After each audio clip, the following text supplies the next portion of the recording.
Hosea 9. Muntie Awurade asem Israel ma. Na Awurade ni asasosofo anya oham. Na nokre ni adoye ni Nyankopɔn ho nimdeɛ biara ni asase so. Ntanka ni nkontompo ni awudie ni krono ni awaresɛyɛ na ɛwɔ hɔ. Wodi akakabensɛm na mogahwieguo toa mogahwieguo so. Enti asase no di abobo na ɛsotifo nyinaa anyinyam.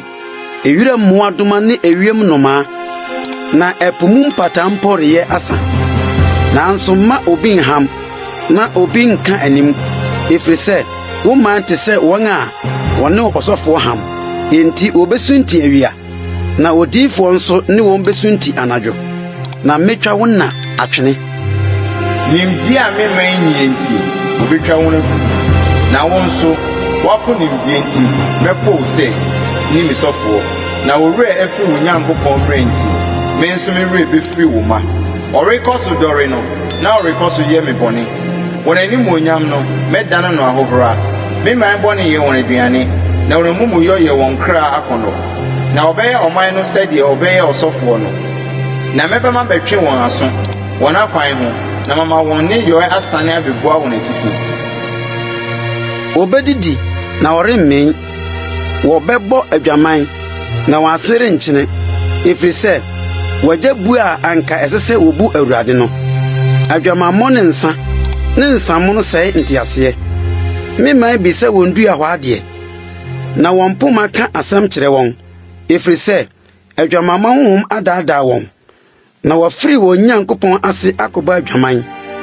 mmipo atifi na ɔbobɔ afɔdeɛ na wɔhye aduhwam kokoɔ so odum ni duafufuo ni odupɔn ase efiri sɛ ni nwunu yɛ enti mo mama bɔ adwaman na mo nsiwa sɛe awadeɛ merentwe mo mama so adwamammɔ ho ni mo nsiwa awaresɛe ho na wɔn nso wɔne maa adwamanfoɔ mane na wɔne mo somfena bɔ afɔdeɛ na ɔman a wɔne nhunumu no bɛbɔ sɛ wo Israel wobɔ adwaman a ma Yuda ni so na mo ma Gilgal na momforo ma Bet-Awen na monkeka ntam sɛ Awurade te ase yi na Israel aso awu sɛ nantwiburuwa aso afei Awurade bɛyɛ ne wɔn sɛ adwamaa asase bayaa so Efraim akodɔm abosom adum gyaa no wɔn sanom atra so adwaman ara na wabɔ pɛ na emu atitire pɛ ahohora mframa akyekyere no wɔ ne ntaban mu na wɔn ani bɛwu wɔn aforobɔ ho